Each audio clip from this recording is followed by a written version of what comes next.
Nimeshafika level ambayo sishi kwa kupretendi. Usiponipenda sawa.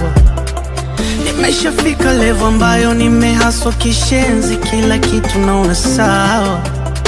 Tulishawahi kubebwa na wengi, so tujua tukachukiwa na ndugu marafiki.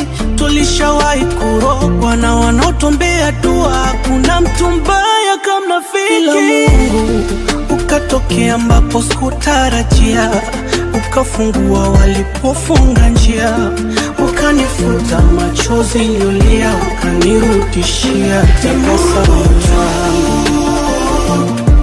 Amenifikisha hapa ni Mungu tu, amenifikisha hapa.